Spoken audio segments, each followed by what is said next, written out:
very warm welcome to the Evan Rice College Community Hub. My name is Colette Deary. I am Head of Community at Evan Rice College as well as Head of Learning Support.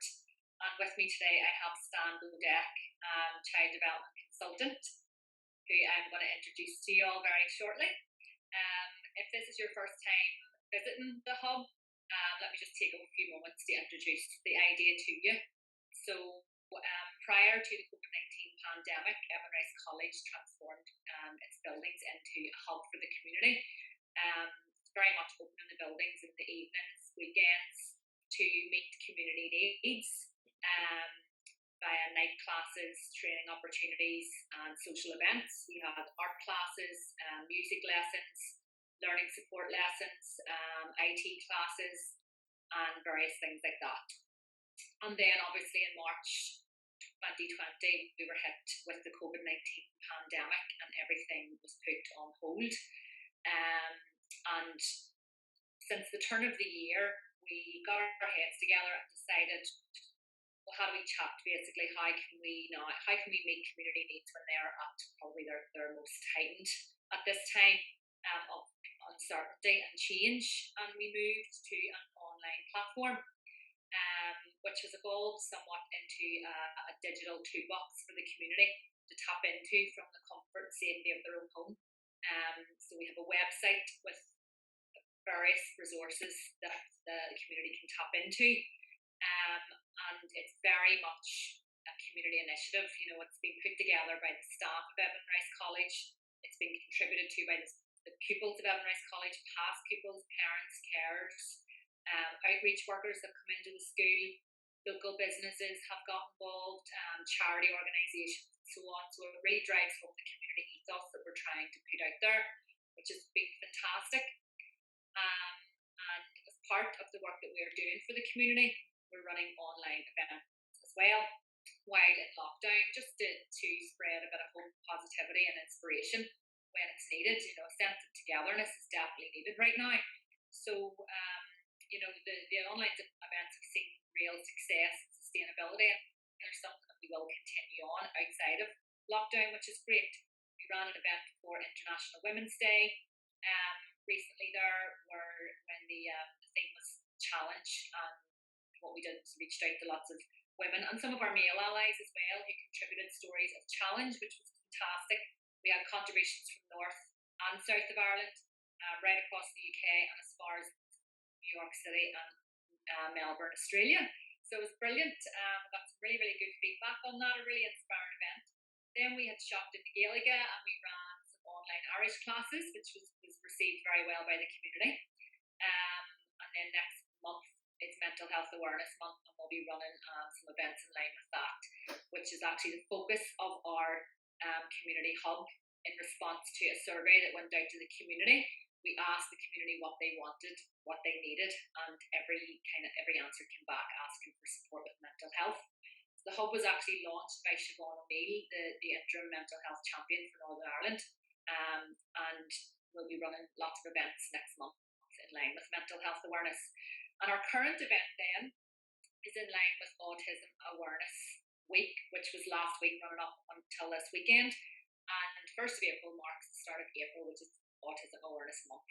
So we very much wanted to put an event together to support our autistic families and practitioners during a significantly challenging time in their lives, this period of rapid change and uncertainty.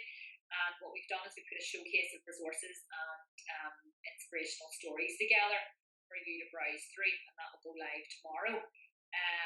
Downloadable resources and stories from our young people themselves, letting them have their say and their platform, tell us what works for them, instead of us telling them what works. You know, it's up to them to speak out as well. And it's been launched, our week of events was launched by Jude Morrow, who is an autistic founder of a fantastic organisation called Neurodiversity Training International. And his message for us is to very much move away from autism awareness to autism acceptance. And that's really what Stan and I are going to try and drive home today with our discussion. Jude had a lovely quote at the end of his video. Autism is a gift to be shared, not a burden to be pitied. And that's very much what we're trying to do here today. So we're looking forward to introducing all of those through our online event, which goes live tomorrow, thanks to our amazing special support team. And behind the scenes, behind the cameras today, we have Lee Kelly, who has been working extremely hard. He's been our event producer this past week, and that man has put some serious hours in. And he's very, very committed and passionate about supporting the community in this initiative and has done some great things. So I'm excited to show and bring that to you tomorrow.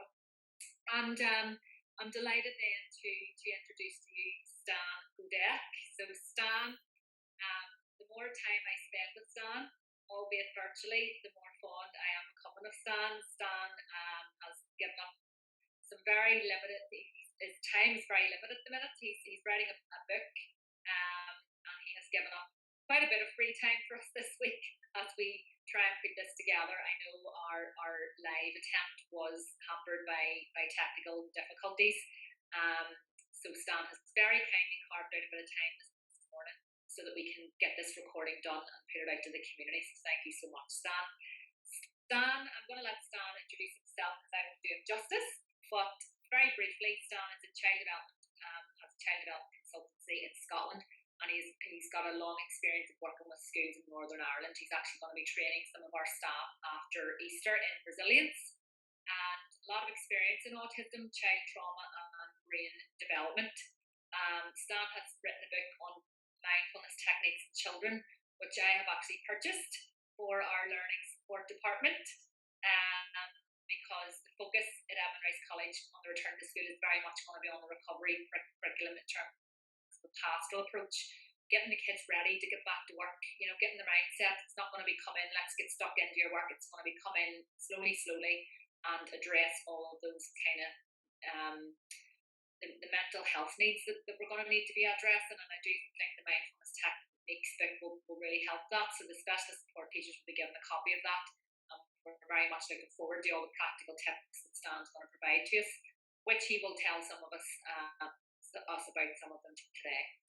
And Stan was introduced to me by Jared Hughes of Chris, Community Relations in Schools. I just wanted to give Jared a wee shout out as well, so he'll be watching. He introduced the two of us together, and thank God he did, because I've really enjoyed getting to know Stan, and I'm very excited to share with the community what Stan is going to provide for us today. So it's very clear that it's a subject that Stan's very passionate about. And I suppose our target audience today for this conversation are parents and carers and practitioners who are seeking to increase their knowledge and to take away practical tips. This is an information giving session, really, and we hope some of our young people are tuning in as well. But as I say, very much hoping to get some information and practical tips out there. And our objective is that you can come away from this chat feeling encouraged, informed, equipped with support strategies to adapt for this upcoming new transitionary period that we're about to hit, the return to school. I know that a lot of our young people are home very, very anxious right now, and parents and carers and practitioners are trying to get ready for this period of transition. So we hope to be able to equip you with some tools to take away with you today. The pandemic has obviously hit the autistic community extremely hard. It's been a year of uncertainty, change, and heightened anxiety. And any of the families that I speak to in my role as learning support coordinator tell me how lonely it can be when a diagnosis of autism is given. You're almost on this really long waiting list, then you go through the process, you're given the diagnosis, and then that's it, you're kind of left to your own devices. And parents report feeling abandoned, isolated. The children themselves, the young people themselves, report feeling sad. And this word that I absolutely hate is abnormal. And that's one thing that Stan, I know, is going to get across today. There is no such thing as normal, and we're going to get that message across today. So we're just hoping to address some of these key areas of concern and frequently asked questions. We want to put an end to negative stereotypes, provide hope and encouragement, and we'll do our best to answer questions that have been sent in. But if we don't, and you come away from today's discussion with more questions to answer, please let us know via the feedback form on our event page, which you will all get a link to tomorrow. And we will do our best to get back to you with any questions that have been unanswered. And without further ado, I have talked for long enough. I'm very excited to pass over to Stan. So I wonder, Stan, if you wouldn't mind just telling us a wee bit more about yourself, and then we get stuck into our questions, if that's okay. Yeah, absolutely. Thank you. Thanks, Colette. I'm just first off, can I say I'm delighted to be here. I'm delighted to accept your invitation to talk to you and to whoever's watching us today. Just to give people a sense of why I'm here. My background is in psychology, obviously at undergraduate and postgraduate level. But I obviously studied psychology because I was interested in how the brain developed, how it functioned, what it did. But I studied psychology because I wanted to work with kids. And what I really want to say to people is that I'm not one of those white-coated clipboard holders who has spent years working in an office, conducting assessments and interviews. I left university and immediately started work in residential childcare. It was a live-in job. I was part of a residential unit that looked after 18 children with various sets of behavioural difficulties and problems.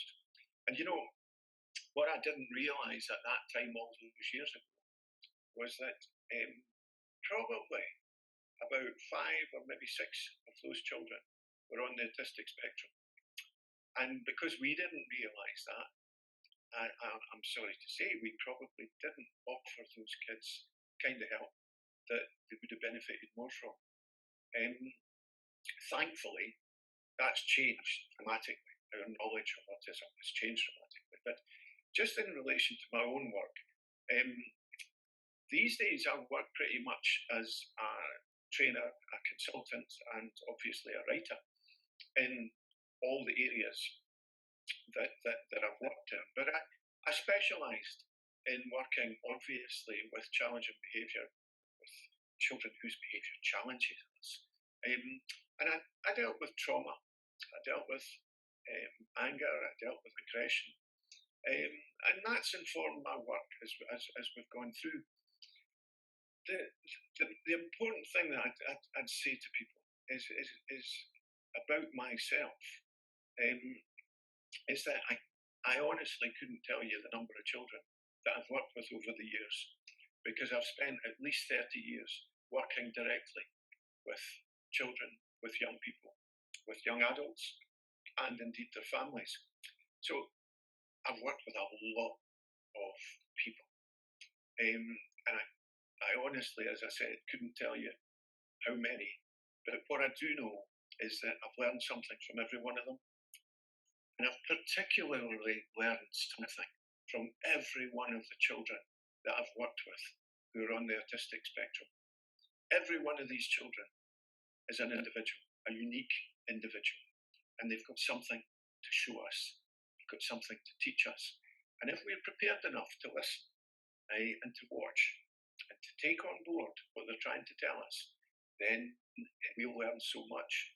And that in turn will help us to help them move forward, because that's where I want to start. And I know that Colette has got a series of questions for me, but I do want to start by emphasising that every child is unique.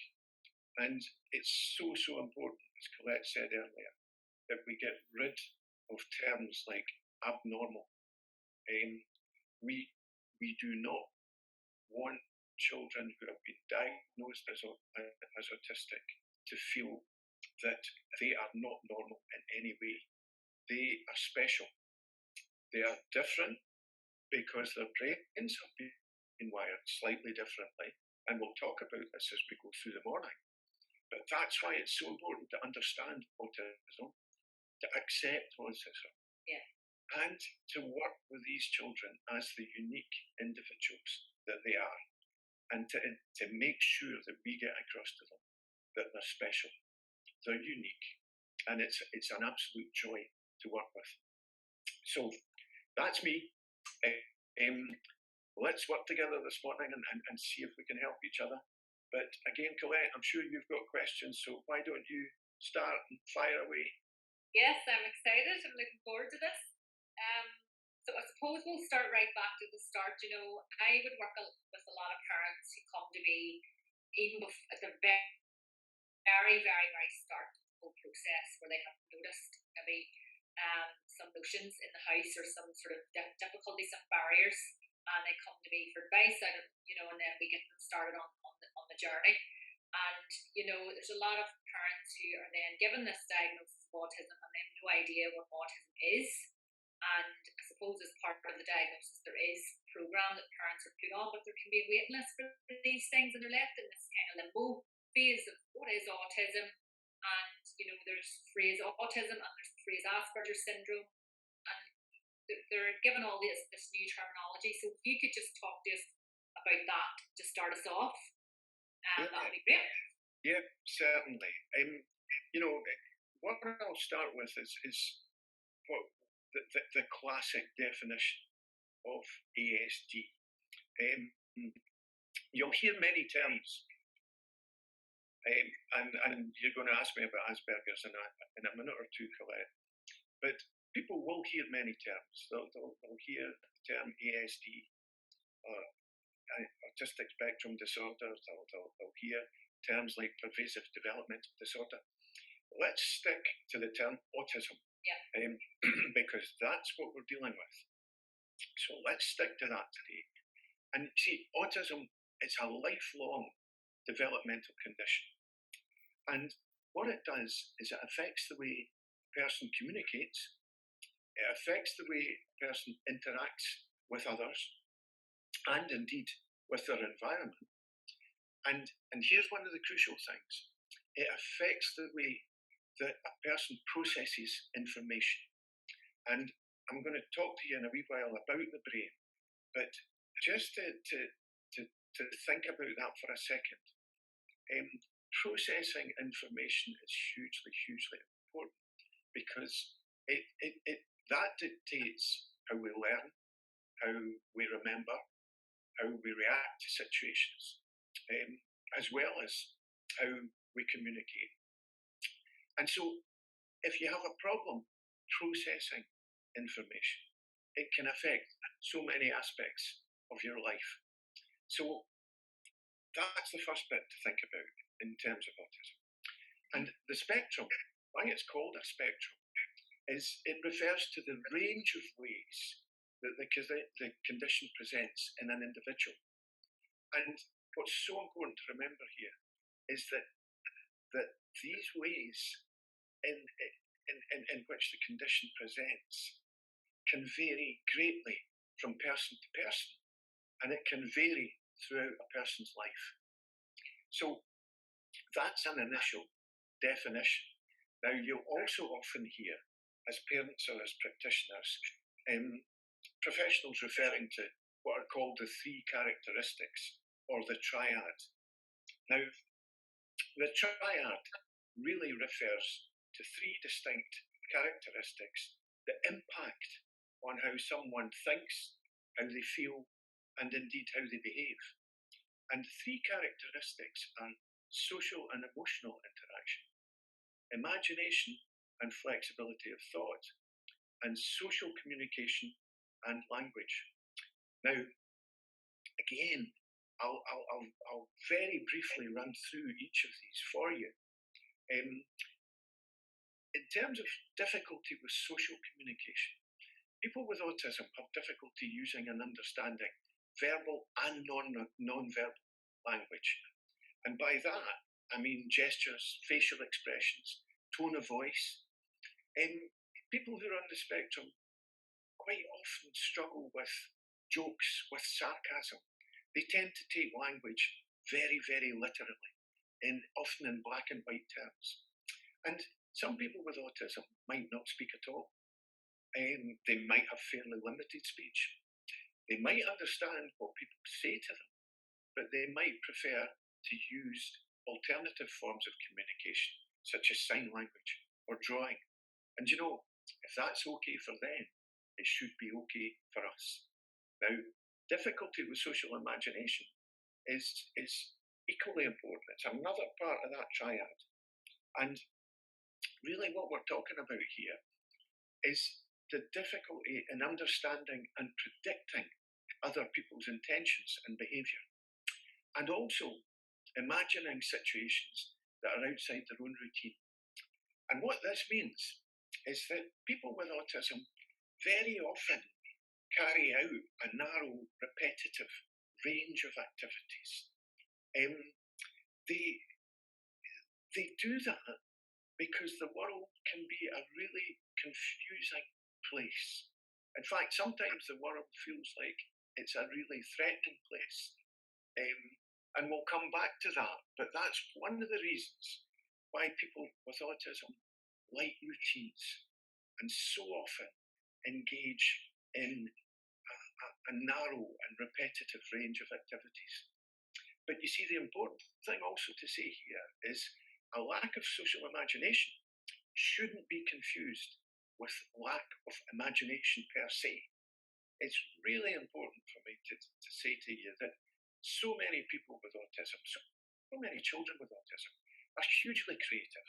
They're hugely imaginative in a creative sense. You see, social imagination is very different from creative imagination. And, you know, some of the greatest composers, some of the greatest musicians have been on the autistic spectrum. Some of the greatest artists have been on the autistic spectrum. And some of the exercises that I want to share with you in relation to stress reduction require the use of imagination. And children on the spectrum are quite capable of using their imagination in lots of different ways. Now, the third part of the triad, just to finish up this answer to Colette's first question, the third part is difficulties with social interaction. And again, you see, people with autism have difficulty recognizing and sometimes understanding people's feelings, but also they sometimes have difficulty managing or regulating their own feelings, particularly if we're asking them to change a routine or to engage in a transition, or if they find themselves in an unfamiliar place. Equally, they might stand too close to other people. They might prefer to be alone or stay in their room for a lot longer than we might expect young people to. They might behave in ways that seem inappropriate at times. They might not seek comfort from another person. And that can make it hard for them to make friends. It can make it hard for them to engage socially. So, difficulties with social interaction are the third part of the triad. That is as good a definition I can give you, I think, at this point. And it's really important to move on and address some of the other questions that Colette has. Okay? I like what you said there. I like what you said there about the creativity. I mean, some of the young people that I have the pleasure to work with, they just blow my mind on a daily basis, the things that they know and can come up with. And I know a 15-year-old girl who taught herself how to play the guitar and has numerous ukuleles at home, taught herself, and a boy in year 11 who can tell you every single thing there is to know about animals walking the earth. It's incredible. But the same to young people, and this is what we're hoping to address today, would lack in self-belief and, have that kind of self-consciousness, which saddens me, and that's why I'm really hoping by today's event and this event, bringing us together, that we can try and put an end to some of that. So I think that's a great answer. Well, you were going to talk about autism and Asperger's syndrome. Were you going to address the difference between those two briefly? Yes, I can do that very briefly. Yep. Asperger's syndrome is part of the spectrum. That's the first thing. It's part of the autistic spectrum. And children, all that people have to remember about a diagnosis of Asperger's is children diagnosed with Asperger's really share many of the characteristics associated with autism that I've spoken about already and we'll be talking about further today. But the thing to bear in mind, they generally don't display learning disabilities. That's the fundamental difference. And that's all that people have to remember. Everything else we say about autism applies to Asperger's. Okay. Yep. Okay. That's it's sometimes you would get asked that by parents, you know. Another one then, whenever families receive the diagnosis, I would sometimes be asked, is there a cause? Are there any known causes of autism? Yeah, and it's such an understandable question because we're told what it is, we're offered a diagnosis in terms of our children. But the key thing here is we don't know what causes autism. Yeah? What we do know is we know the part of the brain that autism most impacts on, and that's the amygdala. And I'm going to talk a bit about that in a little while. But the key thing that I think parents need to know is that autism, it's a developmental condition, but it's passed down genetically. So there's not something that causes autism. And in a sense, that's why there isn't a cure, if you like, for autism. Every baby is born with between 100 and 120 billion neurons or brain cells. And every one of those brain cells contains genetic material. And that genetic material dictates the colour of our eyes, the colour of our hair. It dictates how tall we're going to be. And it's passed down from generation to generation. It also dictates our propensity for developing things like heart disease, things like high blood pressure. These are propensities, they're not definites. But the genetic material that is passed down from generation to generation also contain DNA. And scientists do suspect that autism, that there is not only is there a genetic element to autism, but it's part of our DNA that impacts on a particular part of our brain.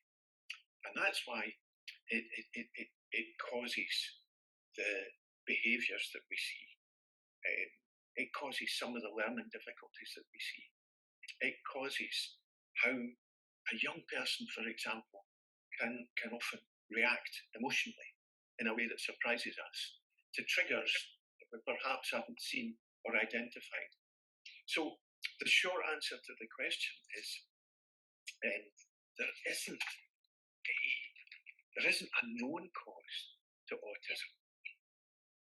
What we need to do though is to be saying to teachers, to schools, to anybody who's working with autistic children that the simple fact is that their brain is wired differently. And if I can just say,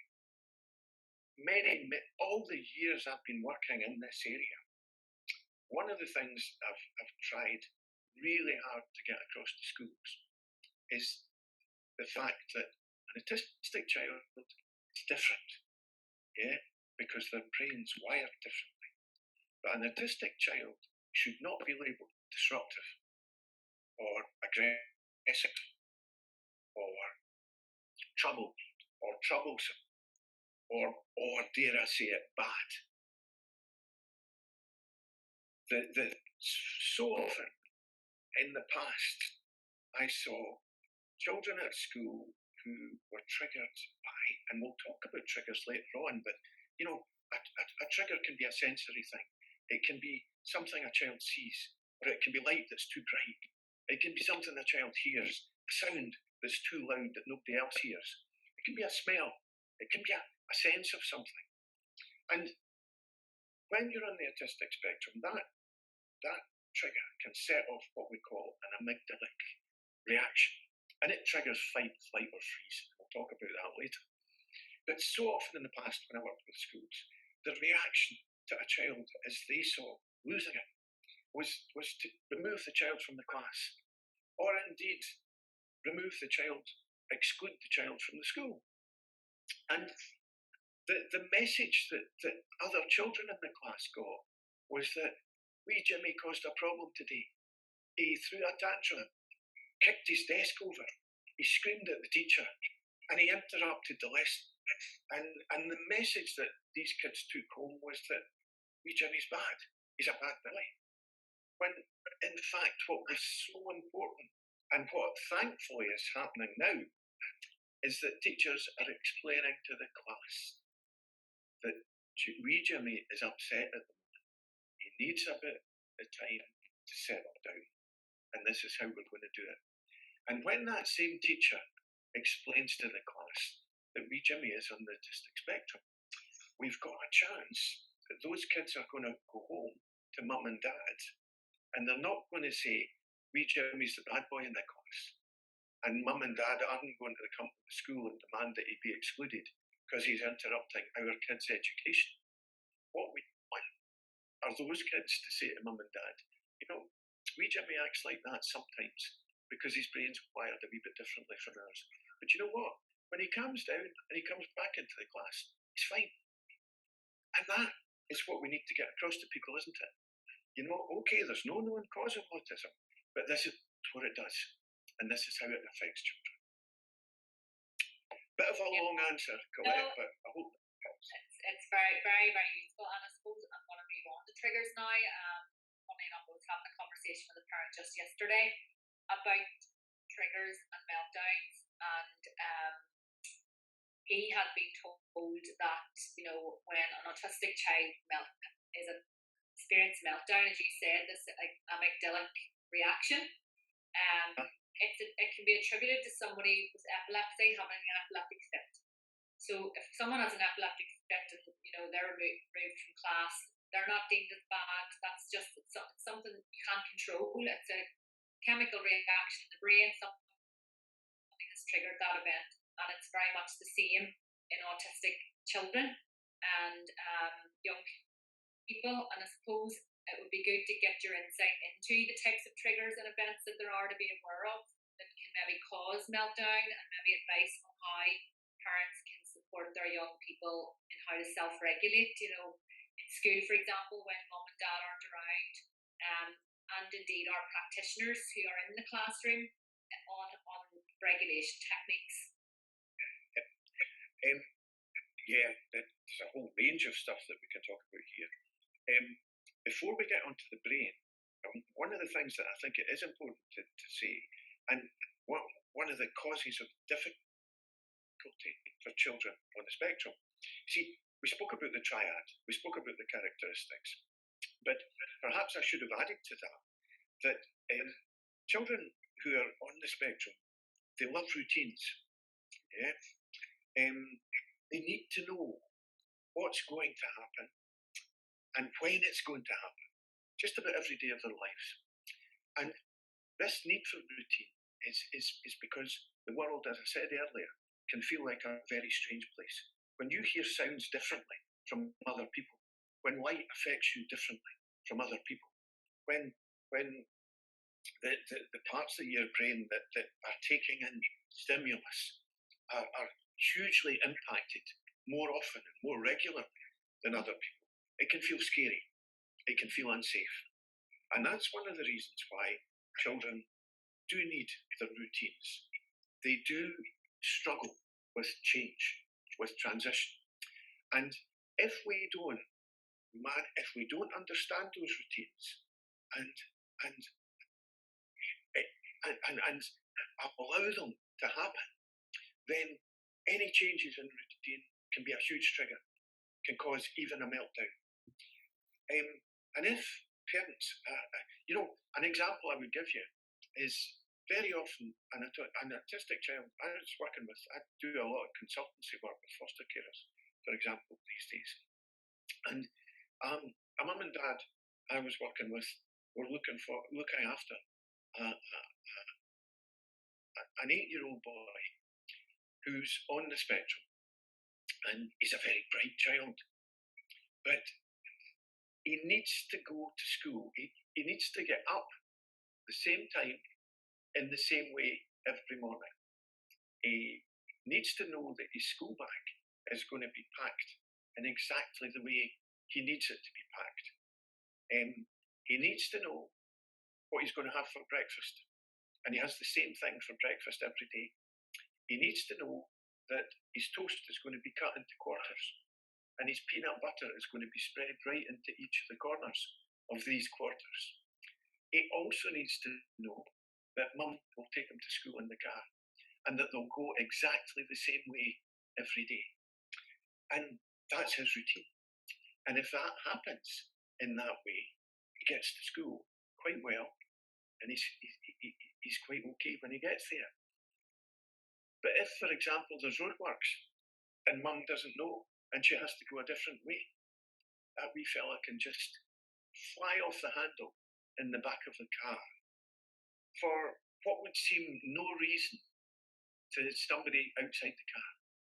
But to his mind, to his brain, that change in routine has been a huge trigger to his sense of safety, his sense of security.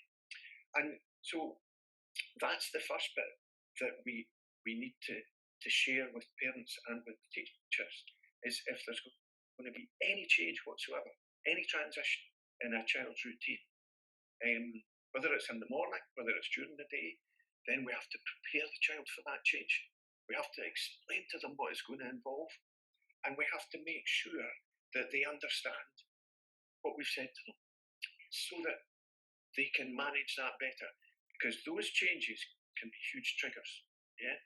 Now, again, we'll come back to that, but the other thing that's hugely important in terms of autism is that children can have. I hear professionals who should know better talking about children on the spectrum being obsessed with something. I use the term intense special interests or fascination. I don't like the term obsessed, because it says something to me that it's negative. Yeah. Like a negative connotation attached to that, isn't there? Obsession. Yeah. And you see, children on the spectrum do have fairly intense fascinations for certain things. It might be types of music, it might be musical instruments. It certainly these days is computers and computer games and engaging with that. But you know, I've come across children who have got a fascination with helicopters. They've got one wee boy who loved swimming, and I'll give you this example. He was now when he swims, he has a look of absolute serenity on his face. He just loves water, the movement, and the exercise that he's engaged in. But you know, I remember taking a boy, he was in a residential unit, and I worked there. I remember taking him one day, first day, to a swimming pool, an indoor swimming pool, because we thought he'd like it. And in our ignorance, we hadn't really done any research into his autism. So the problem was ours, not his. But you know, he was so looking forward to swimming. But what he couldn't cope with, the moment we moved into the pool area, was the echoey sound that you hear, and he just froze. He went into complete and utter meltdown. And you know, it's so important that, well, what was so easy was other members of staff that I worked with were saying, oh, well, that's it, we can't take him swimming again. But you can't deny a child, you know, adults have to take the responsibility to use their imagination to come up with an answer. And, you know, I didn't have to use my imagination too much to think about earplugs. So that he didn't hear the echoey sounds, you know, and he could get back to swimming.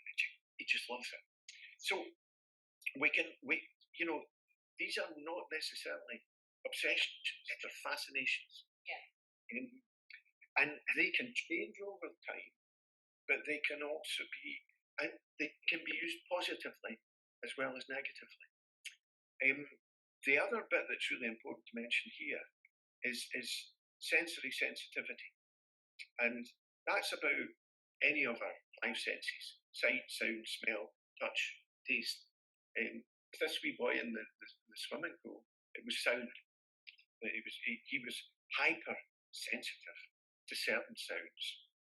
And that's what we see with autism. We see, in the majority of instances, we see hypersensitivity to certain things. Might be something that's visual. It might be something that a child hears. It might be a smell. I've worked with a young man who couldn't stand the smell of cabbage cooking. And, what was so interesting was that the way we found this out was because the school he was in, his classroom was the closest classroom in his school to the kitchen.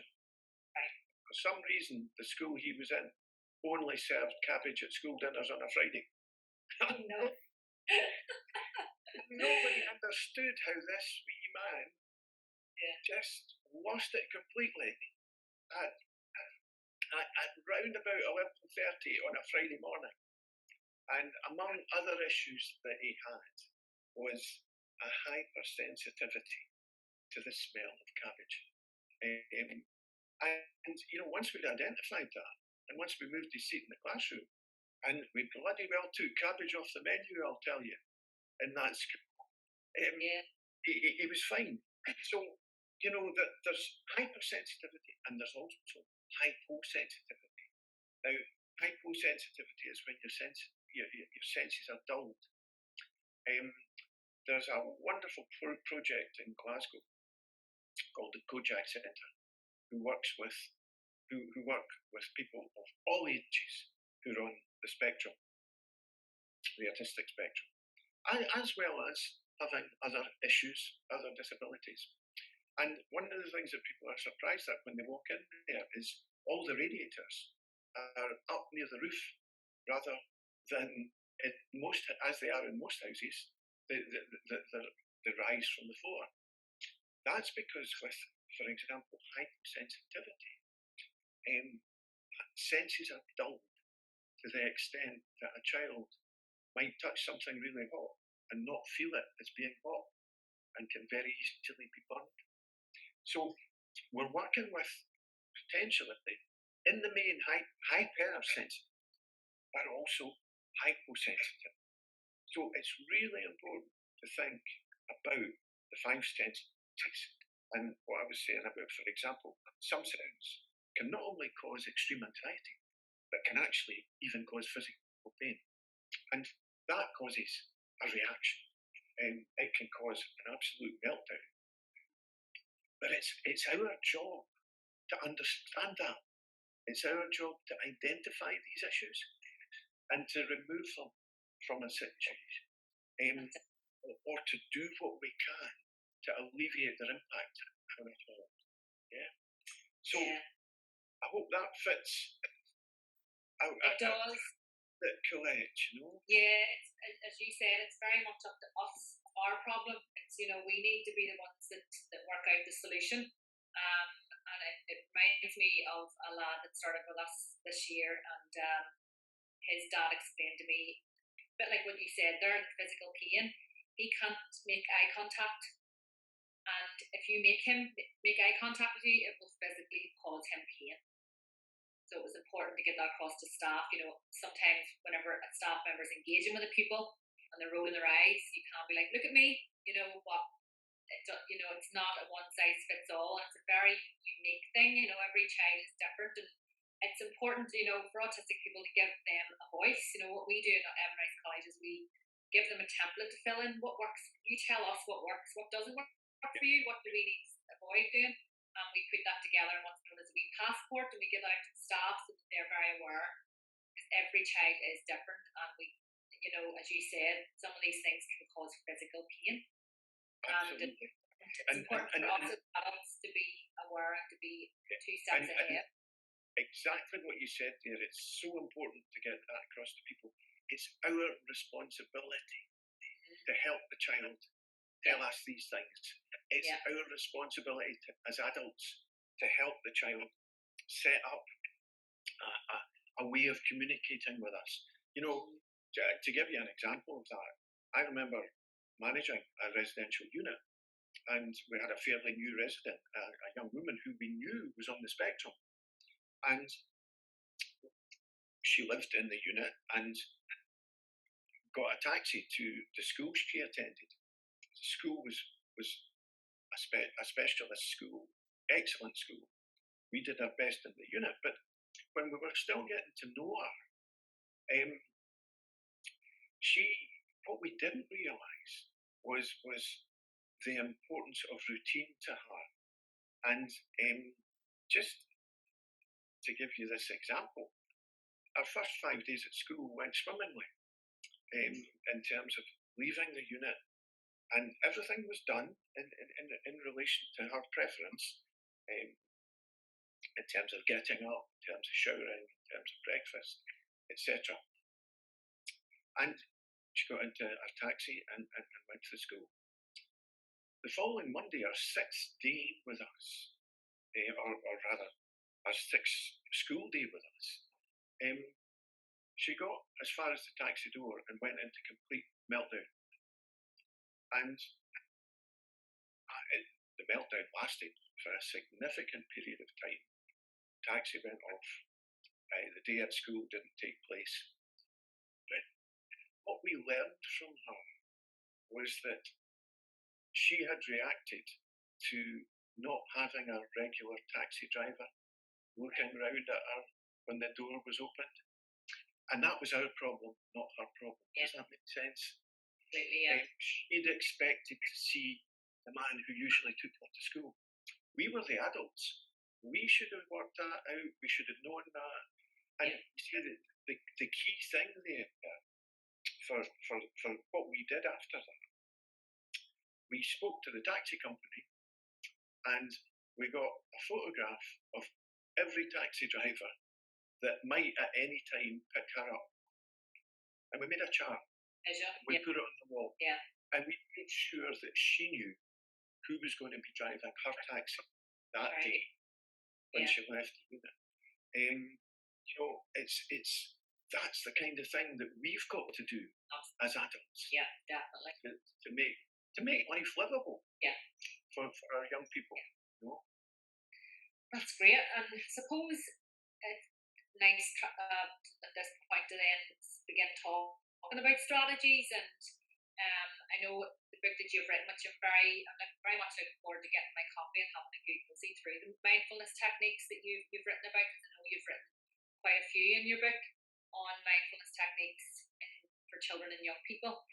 But so at your training and consultancy, you offer workshops on autism and mindfulness and enhancing potential through creativity. I'm a big advocate for mindfulness. It's something that I practice almost every day. And we have had a number of parents that have asked the same sort of question: can you give advice on how my son winds down to go to bed? He won't switch off. Any helpful hints? And how to manage transitions, social interaction or integrations back into school, and just how to avoid those meltdown scenarios, you know. So I suppose it's about giving parents and practitioners practical tips, but maybe with a little focus on mindfulness and your creativity side of things that you do at your own consultancy. Yeah. Two things. Let's start with what the brain does, right? The key part of the brain in terms of setting off what we call a stress response or a stress reaction is the amygdala. And it's the amygdala's job to take in stimuli from all other parts of the brain and, if you like, to identify if any of these messages are threats. Yeah? And so The amygdala, if you like, is the early warning part of the brain. And it's the amygdala's job, if it picks up stimuli coming in that it regards as potentially dangerous, because, the fight, freeze response that we talk about are basically our survival response. Yeah. So the amygdala is the early warning system, and it picks up all the stimuli that comes in. And its job is to say, is this message that's come in dangerous? Is it potentially threatening? And if it identifies that stimuli, it can be a word, it can be something a child sees, something they hear, any of the senses. And so what the amygdala will then do, if it identifies that stimuli as being potentially threatening, because that's its job, remember, it's a survival mechanism, it sends a message to the brainstem to set off what we call a stress reaction. And that can be flight, fight, or indeed it can be freeze. And what the brainstem does is when it creates a fight or flight reaction, what it triggers is the release of certain chemicals. And in a fight-flight reaction, the two chemicals that are triggered are adrenaline and cortisol. And adrenaline is the chemical that sets us up for flight or fight. That makes sense? And to let you know how this happens, you see, I use a system called the arousal cycle to help people understand how children are triggered in what we call a stress response. So every stress response is a trigger. Then there's an escalation phase. That's when the propensity for flight or fight is activated and engages in a physical way. And then we have crisis, which is when the explosion happens. The fight response explodes.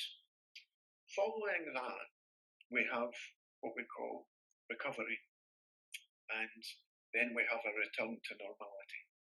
But for our purposes, we're really thinking about trigger. We're thinking about that period of preparation for either flight or fight, for crisis. Okay. And what's happening in that phase where somebody is preparing for flight or fight is that our bloodstream fills with adrenaline, and we start now. I'm sure everybody who's listening will understand when I say, think about a time when you got really angry. And of course, I'm looking at you. I'm looking at it. And of course, looking at that pretty picture of that smiling face, I'm sure there's never a time when you ever get angry. I know these feeling of adrenaline and cortisol. I know. Yeah. I think we can all relate, especially over this past year. There have been episodes, yeah. Well, let me describe it. What we feel is our breathing gets faster. Would you agree? That's because we have to pull in oxygen. Our heart beats faster. That's because the oxygen that we breathe in and need. See, adrenaline's no good on its own. It needs to combine with oxygen in order to break down the glucose in our bloodstream and convert it to the energy that we need for fight or flight. Okay. Yeah. Right? Yeah. So what we experience, we breathe in. That gives us the oxygen to combine with adrenaline to break down our blood sugar to create energy. Our heart beats faster, which you'll also recognise, because that energized blood has to be transferred to the muscle groupings where we need it for fight or flight. On top of that, you'll feel your tummy feels a bit funny. That's because the energized blood is being taken away from the digestive system where we don't need it to be sent where we do need it. And so that's what's happening to a young person or a child when they've been a stress reaction has been triggered. That's what's happening during flight or fight. And the brainstem is reacting to the message that the amygdala has sent it to prepare for fight or flight. And that's why we get the waving of the arms, that's why we get the running away, that's the fight reaction. And now, see, here's the key thing about what we can do in terms of calming, because the preparation for flight or fight is totally dependent on enough oxygen coming in, right, to combine with adrenaline to break down the blood sugar. So if we help a child to slow down their breathing, we'll reduce the amount of oxygen that's available to create or aid that flight-fight reaction. So one of the key exercises to engage in when you see the first signs of agitation, is to help a child to take deeper, slower breaths. And that's why we teach breathing exercises in mindfulness, because you see, it does two things. One, if we slow a child's breathing down, and if we deepen it, we cut the amount of oxygen that's available to combine with adrenaline to create the fight-flight reaction. But equally, we get them concentrating not on the trigger that set them off, but on the in-breath and on the out-breath. So we take their attention away from what triggered them. Fraction, yeah. It's a double-edged sword. So when we're dealing with a child who is losing it is key to engage them in these simple breathing exercises. Now, the important thing about this is that we need to teach the exercise and practice the exercise when a child is relaxed. Yeah. So that when they need it, they can switch it on. Yeah. And that's why we need to make these exercises fun as well as helpful. And now I'm moving on quite quickly here, Colette. So pull me back if you need me to repeat any particular aspect. But you see, the important thing is understanding what the exercises are designed to do, and understanding what is happening to a child when they begin to lose it. So remember, first of all, you get a trigger.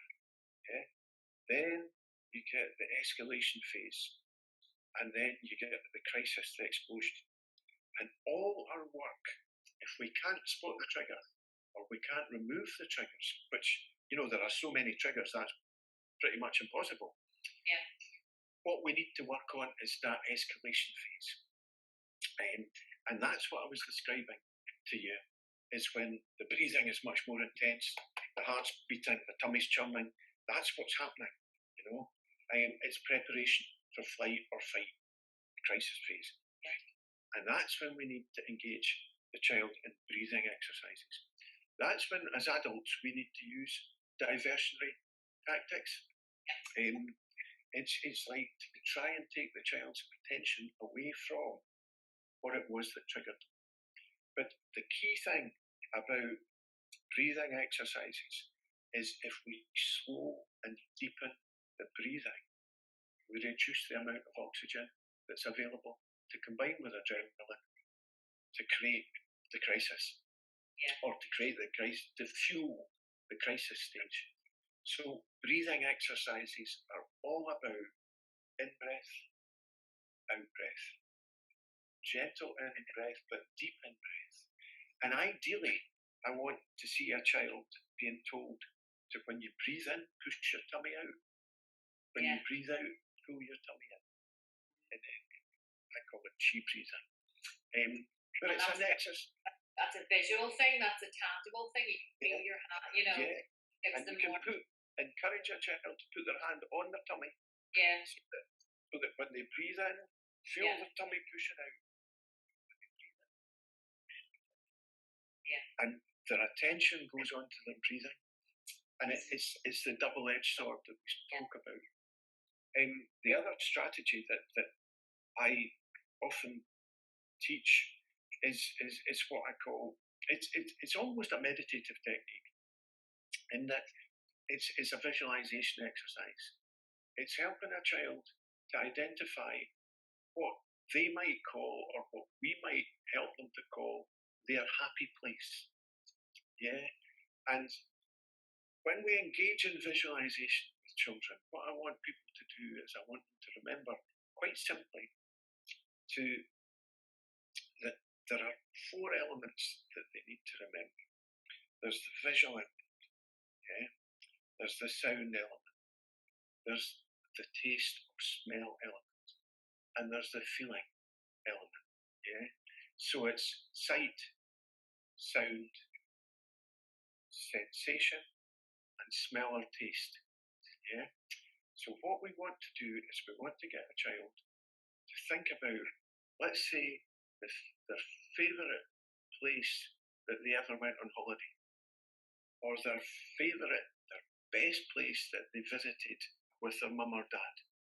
Let's say it's Gran's house.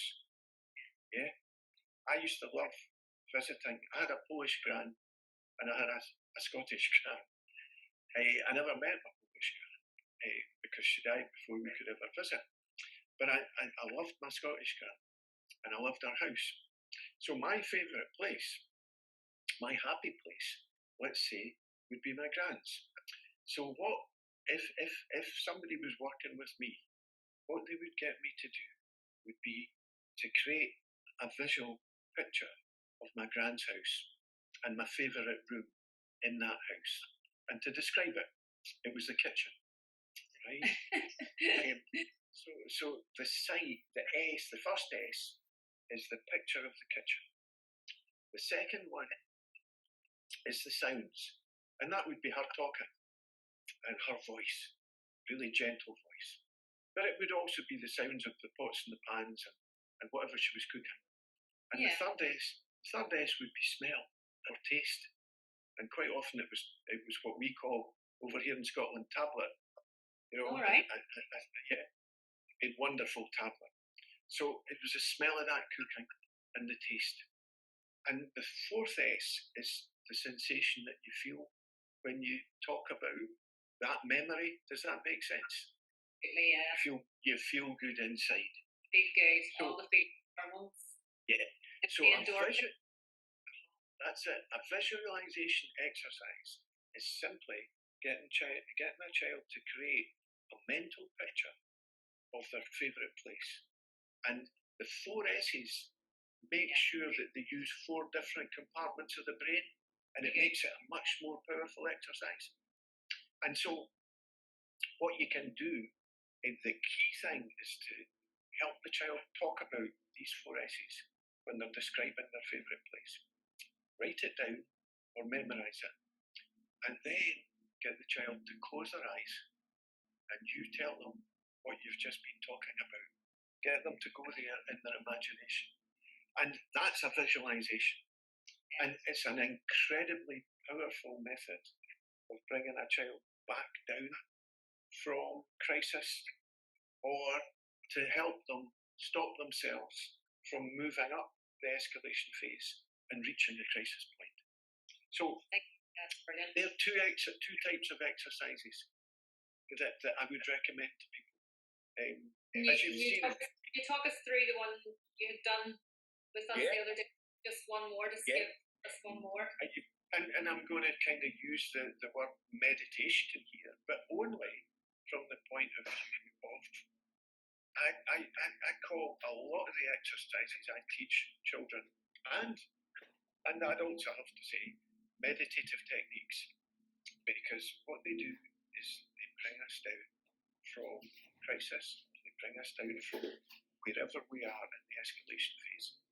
And the key thing, the counting meditation is the simplest meditation I teach. And the key thing to think about, you can see my hands here, yeah? And everybody can see my hands. The key thing is to use the thumb, touch each of your fingers in turn. So it's thumb to pinky, then next finger, then next finger, then forefinger. And it's a simple count. So 1, 2, 3, 4. 1, 2, 3, 4. 1, 2, 3, 4. 1, 2, and 3. And it's incredibly calming because it involves concentration, which takes the attention away from the trigger. But it involves touch and feeling of thumb to each finger. But it also involves you do the count for the child. And so you slow the count down gradually. And that has a calming effect. Does that make sense? It brings the child, it takes the child's focus onto the touch of each finger, onto the sound of your voice, and onto the rhythm of the count. And it brings the escalation phase back down slowly. And you see, the beauty of that exercise is a child can do that for themselves with their hands under the desk. Nobody needs to see. So the key thing, you see, is about practice, and it's about repetition, so that the child likes it, they know it works, they become skilled at doing it through practice, and it becomes second nature. That's it. So that's why I've included, you know how many exercises like this are in the book, because that book was written for children to use, but for adults to teach children these exercises in order to de-escalate. And there's going to be a link to that book on the hub page, so directly it's for sale on Amazon, so there will be a link to that, and I'm very much looking forward to reading that. I love mindfulness. You know, the mind can be your biggest enemy, can't it? That's where everything negative can be constructed in there, and it's never as bad. Things that you construct in your mind are never as bad in real life, and those techniques help us to kind of take control of the mind a wee bit, and that's what I love about them. They're practical, they're private. I was telling you the other day, there are some days that I'm standing in the schoolyard at lunchtime, and it's been a particularly challenging day, and I'll be doing my breathing techniques, but nobody around me knows I'm doing my breathing techniques, so nobody knows that I'm just decompressing myself. And it's because obviously our autistic children and young people don't want any attention drawn to themselves, so these are very practical and very private techniques.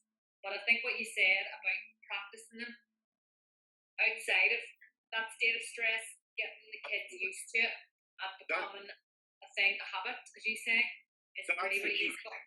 That's the key, Colette. Every minute of time that you spend with your child practicing these techniques is going to be repaid tenfold. Because and the key thing is to make them fun, make them enjoyable. But practice them, and so that your child, when they need them, switch them on. And you know, it's that familiarity that makes them effective. And it's all about, you know, the meditative techniques, the visualization techniques, the breathing techniques. It is all about taking control of what's happening up here. Because when a child's been triggered, remember what we were saying, the amygdala sets off the brainstem reaction. And that's what sets off the escalation phase towards the explosion, towards the crisis. And when we engage in breathing exercises or a visualization exercise or a simple counting meditative technique, we're taking control of what our stress response system has started, and we're using other parts of our brain to regain that control and to bring ourselves back down. That bit's so important for children who are on the spectrum. Yeah. Because it returns that sense of being in control. Would you agree? There's nothing worse than feeling that you've lost control. Yeah. You've lost it. And you don't know how to scary. get it back. It's a scary feeling. It's very, very frightening. Absolutely. And you see, with autism, one of the things that happens, and this is what's called amygdalic reactions. You see, here's let's get you to take a huge leap of imagination and imagine me as a 7-year-old, yeah? So just ignore the moustache. But here's little Stan, who's been triggered just by the way the teacher looked at him. And I didn't like the way he looked at me. And that has set off a stress response. I've overreacted. And the next thing is the teacher sees me getting agitated and shouts, "What's the matter?" Do you see how that's another trigger? Yeah. And so and my everybody in the class looks at you. Everybody looks. And okay, welcome back. Minor technical glitch yet again. Thank you, Stan, for your continued patience. We just had a few internet issues there for a minute. Had a slight pause. But what you were going through with us there was, we were talking about little Stan. You were bringing us back to 7-year-old little Stan. You were talking about the teacher kind of directing all the eyes on you and the effects that can have. And really, it's the sense that, you see, with what we have to understand, one of the key things to try and understand about autism is the amygdala, which is the early warning system in the brain that we talked about. It gets it wrong. It misinterprets it. And that's what sets up the stress reaction. And the stress reaction further impacts on the amygdala and causes it to keep getting it wrong. Yeah. And so, you know, little triggers mount up, and that tends to be what happens, you know, until the point at which literally, initially when that child is displaying a stress reaction, it's the flooding of adrenaline that's causing those reactions. But the more intense the amygdalic reaction the brain sets up, the more cortisol that's produced, and that eventually leads to the meltdown and to little Stan, if you like, just curling up in a ball under his desk in the classroom because each successive trigger has just increased the stress response, you know. Yeah, so it's about equipping our young people with those tools, those practical tools, and getting them, as you say, very, very rehearsed in how to do those little practical tips, practical strategies, but also equipping our parents and carers and our practitioners on that as well, so that they and to emphasise the importance of as intervening as early as possible. Yes. But intervening. Not that escalation. Yeah. So intervene early, but intervene positively. Yeah. You know, if you intervene angrily, you set off another stress response. Yeah. Or if you intervene in a way that involves criticism or embarrassment, you set off a cumulative set of events. But if you intervene gently, if you intervene calmly, if you intervene with a message that is about, it's okay, it's going to be fine. And do you see what my hands are doing? Yeah. My hands are emphasising that it's going to be okay, you know. Yeah. Some children respond to an adult coming closer and calming them. Other children need a wee bit more space. So the adult needs to be aware of, this child doesn't like me coming too close, so I do the calming. I settle them down from here. And you, in order to engage with one of the exercises that we spoke about, you have to do it in that kind of calming way. But the key thing, as we also said, is to practice these exercises in a fun way when the child is in just in a state of contentment, state of calmness. Yeah, that's it. So that's great. And I suppose, I mean, there's a lot of take-home tips there, and I know I have 3 specialist support teachers who, when they watch this, will be scribbling down lots of notes. And I hope it's useful for our parents and carers at home, and also our young people. And yes, the book, I'm looking forward to seeing the book, because I know there's a lot more practical tips in there. We obviously don't have a lot of time today to go over everything, and I'm conscious that we have kept you for quite a long time now, and just wanted to end today's conversation.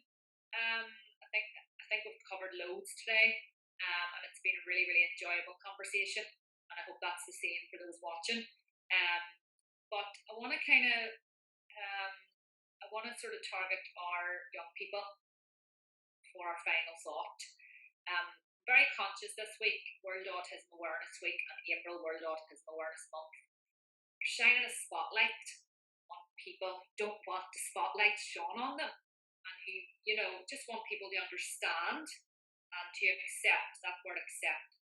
And I know a lot of young people that I work with and in my personal life who are a bit sad and depressed about the condition, and they feel that they're not normal. They just want to be treated as normal, and they're going through a really tough time at the minute. Change, uncertainty. Another transition is just around the corner with the return to school, and there's a lot of young people getting it really, really tough at the minute. And I suppose I wanted to finish today's discussion with a final word from you. If you had a message to give to our young people, and indeed our families and practitioners, but mostly to our young people, a message of kind of encouragement or inspiration, in line with our autism acceptance that we're using the term this week.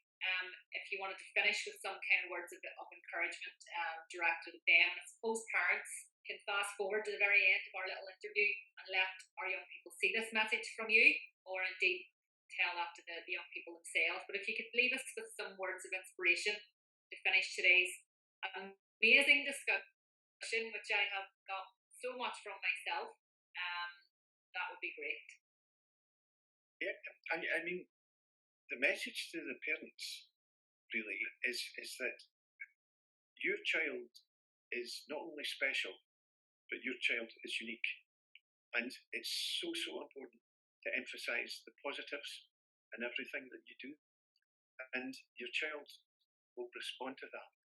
But the key things to remember, particularly with regard to autism, are routine, predictability, familiarity, and consistency.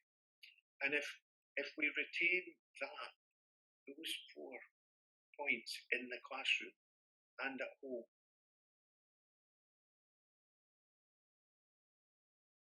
as we can for our children. And every child's special. Every single child I've worked with has given me as much as I've given them. And it's been an absolute utter privilege for me to have worked with as many of the children that I've worked with. And as I said at the very beginning, I've learned something from every one of those children. And that's what I would say to parents is, never forget how much your children can teach you. Your children can show you the way to help them manage their autism a little better. The answers are there if we can find them. They're special children. They've got special parents. And working together can not only make their lives manageable, but we can make their lives magical. Absolutely. And they all deserve it. Would you have one last wee message to the young people themselves who are at home and you're feeling lonely and sad at this time, or feel like autism defines them, or that they're not normal? Would you have a message for them? Yeah, the fundamental message I've had for them, I'd have for them, is on never let anybody say that you're not normal. Anytime anybody says you're not normal, just you remind yourselves that you're special. You're unique. You're special. You're loved by mum, dad, and those round about you. And you may well be on the autistic spectrum, but some amazing people have been on that spectrum and are on that spectrum. Great athletes, great thinkers, great musicians have all been on the autistic spectrum. And not only have they managed their lives, but they've engaged in creativity throughout their lives. You're every bit as special as any one of those individuals. So never forget that. Things will change. Things will get better. We're getting in control of what's going on around about us a lot more. Things are going to get back to the way we liked them previously. And if we keep in mind what we've been talking about today, not only will you move forward and upwards, but you will start to enjoy life again. Thank you, Stan. Pleasure. It's been an absolute pleasure getting to know you over the last few days, these conversations, and today's discussion has definitely been the highlight. We have learned so much from you. So much information has been passed on, but also practical tips to take home with us for our parents, carers, and our practitioners.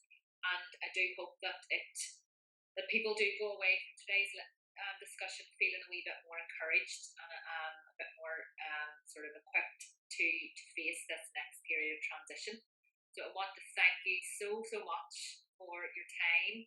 I know you are under pressure from your publishers, and we're looking forward to seeing what your next book brings. I'm really looking forward to reading this one that's on its way to me now, and we will definitely be making use of that in school with our autistic young people, and I will give you some feedback on that, on how that goes. But listen, thank you so much. We're so grateful that your passion and your commitment to supporting our community is really refreshing. And I know you were determined to get this interview done. You've given up time again on your Friday morning when you're in the middle of reading the book. So honestly, from me personally, but from the Evan Rice community, thank you so much. And really look forward to seeing you after Easter for the training as well. So I look forward to it, and honestly, it's been an absolute pleasure. Thank you. Listen, enjoy your Easter break. It's well deserved, and good luck with your next book. And we'll be in touch. All right. Thank you so much, Stan. Take care. All the best. Bye. Bye.